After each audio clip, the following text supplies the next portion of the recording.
Bismillahirrahmanirrahim. Assalamualaikum warahmatullahi wabarakatuh. Alhamdulillahirrabbilalamin. Wabihi nasta'in wa ala umuri dunia wadin wa ala alihi wa sahbihi azmain amma ba'du.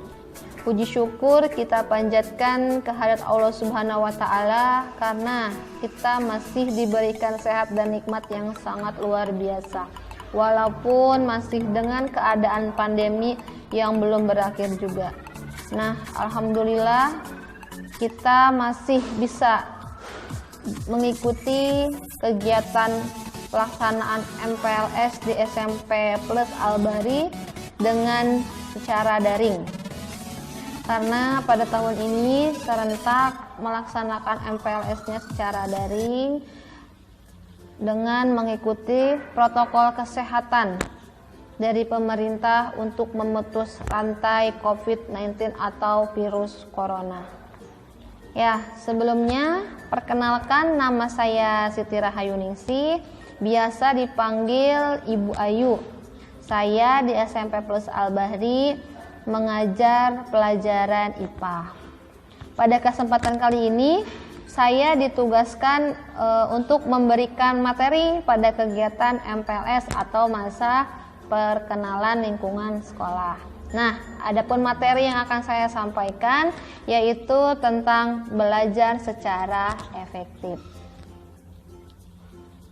Di masa-masa penuh ujian seperti ini ya, belajar itu rasanya menjadi suatu keharusan. Meskipun kita selama ini atau beberapa bulan ini melaksanakan kegiatan belajar secara online. Kadang tuntutan untuk belajar itu bukan hanya dari diri kita sendiri, tetapi kadang ada tuntutan dari orang tua. Tidak jarang orang tua menuntut anak-anaknya untuk terus-menerus belajar, yang biasanya setelah 8 jam penuh belajar di sekolah, sorenya harus ikut les tambahan, lalu dengan demi mengajar nilai yang bagus, malamnya anak-anak harus begadang masuk materi atau mengerjakan pekerjaan rumah. Masalahnya, apakah cara belajar seperti itu efektif? Kalau menurut saya jawabannya tidak. Mengapa tidak? Karena seringkali sebagai orang dengan label pelajar, kita itu dipaksa untuk belajar terus lebih keras, belajar dengan barbar sampai lupa waktu. Waktu belajar yang paling baik pun bukanlah malam hari. Kenyataannya sebagai seorang murid kita bukan cuma berkewajiban untuk belajar, tetapi lebih dari itu. Apakah kalian tahu cara belajar yang efektif dan menyenangkan itu seperti apa? Nanti akan saya jelaskan. Nah, ada beberapa teknik agar belajar secara efektif atau belajar menyenangkan. Yang pertama ada olahraga. Kok olahraga? Teknik olahraga apakah bisa bermanfaat untuk belajar lebih efektif? Nah, penjelasannya, teknik terbaik yang bisa kamu terapkan sebelum hari ujian biasanya olahraga. Mungkin memang terdengar tidak nyambung atau kok olahraga bisa diterapkan sebagai belajar atau untuk belajar lebih efektif. Alasannya, olahraga punya banyak manfaat terhadap otak yang berkaitan dengan cara kerja otak menangkap informasi baru. Secara kimia, peredaran darah dan berbagai macam hormon yang muncul setelah berolahraga sangat bermanfaat terhadap pola pembelajaran. Hormon seperti dopamin, serotonin, dan norepinefrin yang berpengaruh terhadap kebahagiaan kita memuncul atau adanya pikiran baru ya, atau pikiran itu menjadi lebih fresh dan materi belajar pun jadi lebih gampang masuk. Nah, tapi diingat ya, olahraganya itu yang santai saja, kayak seperti berenang atau joget atau aerobik atau zumba di rumah, itu juga sangat menyenangkan. Di pagi hari yang sebelum kamu berangkat sekolah atau ketika hari libur, manfaatkan waktu kalian untuk berolahraga. Apalagi sekarang itu sedang ramai-ramainya orang-orang yang bersepeda. Menurut penelitian, bersepeda selama 15-30 menit itu punya kemampuan kognitif atau ingatan yang lebih tajam. Olahraga dalam belajar ini ibarat mobil dan kerangkanya. Mengapa demikian? Ketika kamu berolahraga, fisik atau kerangka badan kamu itu akan menjadi lebih kuat dan segar. Hasilnya, begitu diisi dengan energi, misalnya diisi dengan materi yang banyak, dia akan bisa berjalan dengan stabil dan lancar. Jadi menurut saya olahraga itu juga cukup sangat bermanfaat untuk otak atau pikiran agar lebih fresh lagi dalam menerima materi pelajaran.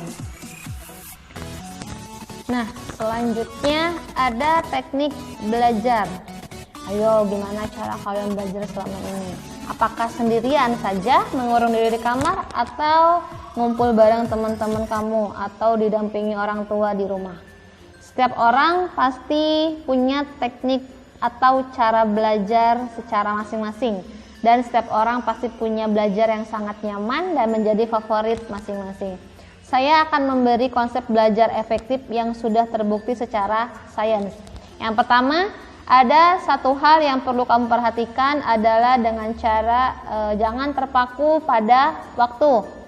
Cara belajar manapun yang akan kamu pakai nantinya, pastikan kepala kamu punya pikiran dengan belajar enjoy tanpa dikejar-kejar dengan waktu. Seperti yang sudah disebutkan di awal, cara belajar yang barbar adalah cara belajar yang tidak efektif. Sebenarnya cara belajar yang efektif adalah dengan cara belajar singkat. Maksud dari belajar singkat adalah dengan batas waktu pendek-pendek atau singkat-singkat. Kok malah belajar sebentar yang efektif? Hal ini untuk menghindari kram otak. Kram otak adalah momen di mana otak kita sudah tidak mampu menampung informasi tambahan untuk mengingat. Saking banyaknya kamu ngasih rumus dan konsep baru ke otak kamu justru malah makin sulit menangkap materi. Yang ada malah makin stres dan membuat ingatan jangka panjang kamu jadi lemah. Selanjutnya, buat suasana belajar yang nyaman. Yang perlu kamu lakukan pertama adalah bagaimana cara membangun suasana belajar yang nyaman. Ada beberapa cara untuk membuat mood belajar itu muncul. Yang pertama, kalau saya biasanya belajar sambil mendengarkan musik. Kok bisa? Ya, Anda bisa belajar sambil mendengarkan musik. Belajar di tempat-tempat yang nyaman, misalnya di taman atau di pinggir danau atau di ruangan AC. Jadi kita akan lebih rileks atau ya. Kenapa belajar seperti mendengarkan musik terus di pinggir danau atau di tempat ber-AC? Karena menurut saya itu tempat yang paling nyaman dan tempat yang paling rileks untuk otak. Ketika kalian belajar di pinggir danau dan ketika otak tuh sudah mumet, kalian bisa melihat sekitar dan sekeliling danau. Itu akan lebih rileks untuk otak dan bisa menghilangkan kram di otak. Ya, selanjutnya ada tentang merangkum pokok pembelajaran. Ya, benar, kalian itu harus mencatat pokok-pokok pembelajaran. Kenapa? Karena jika Anda membaca satu buku, maka akan butuh waktu yang sangat lama untuk menyelesaikannya. Biasanya itu makin jenuh ya. Nah, ambillah hal-hal yang pokok dari pelajaran tersebut. Hal ini akan membuat kemudahan pada mengingat dan juga mudah untuk memahami dari inti pembelajaran tersebut. Selanjutnya ada belajar bersama. Biasanya kalau belajar bersama ini secara kelompok ya dengan teman-teman yang lain. Metode ini seringkali dikaitkan metode yang paling efektif karena dalam suasana belajar berkelompok yang cukup santai, otak menjadi lebih rileks menerima pelajaran atau materi yang diserap. dan kalian juga bisa sharing ke teman-teman kalian tentang pelajaran yang sudah dipelajari, dan biasanya akan lebih mudah diselesaikan dengan secara bekerja sama. Selanjutnya ada metode mempersingkat atau memodifikasi menyerupai nama sesuatu. Misalnya metode itu digunakan bagi beberapa orang yang kesulitan dalam menghafal dengan cara menggunakan nama-nama yang hampir mirip untuk mengingat materi. Ini sangat efektif digunakan dan otak sangat mudah mengingatnya. Selanjutnya ada belajar dengan praktikum. Ya, adalah hal yang sangat efektif. Cara belajar ini juga akan membuat Anda tidak merasa bosan. Misalnya pada pelajaran IPA, ya, kita bisa belajar sambil mengamati tumbuh-tumbuhan, hewan-hewan, ataupun yang ada di sekitar lingkungan sekolah. Dengan itu kita bisa membuat sebuah acara belajar menjadi lebih asyik dan lebih menyenangkan. Selanjutnya ada belajar rutin tapi jangan terlalu lama. Dengan rutin belajar, kalian akan semakin mudah untuk mengingat hal yang sudah Anda pelajari. Yang perlu kalian lakukan adalah belajar rutin. Mengapa demikian? Ya, belajar rutin itu seperti belajar saat pagi 45 menit, siangnya 25 menit, sorenya 50 menit. Jadi otak juga perlu istirahat. Meskipun tidak terlalu lama, tetapi materi itu akan menyerap ke otak dan kalian akan mudah memahami pelajaran yang sudah diberikan oleh guru ataupun pelajaran yang sudah kalian pelajari sendiri. Jadi otak pun harus diistirahatkan, harus rileks dan lebih fresh lagi. Jadi ketika nanti menerima materi baru, kalian tidak stres dan tidak kram otak. Selanjutnya ada mengerti, bukan menghafal. Maksudnya, hal yang paling sering dilakukan oleh siswa ketika ingin menghadapi ujian biasanya menghafal. Ya, sebenarnya tidak salah dengan tidak salah dengan cara menghafal itu, tetapi biasanya untuk lebih efektifnya adalah dengan mengerti teorinya terlebih dahulu, maka dengan teori akan kita ingat saat ujian nanti. Nah, tadi ada beberapa teknik belajar yang sudah saya jelaskan dan ada beberapa jelasan mengenai cara belajar dengan secara efektif.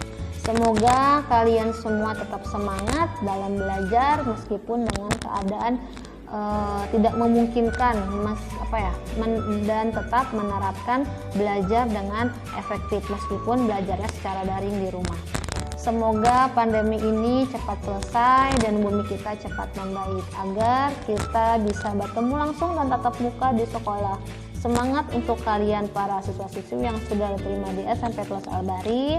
Semoga kalian nyaman dan bisa bergabung dengan kami dan bisa bertemu dengan saya langsung nanti. Pesan dari saya, keep spirit for you and see you at Junior High School Plus Albari. Wassalamualaikum warahmatullahi wabarakatuh.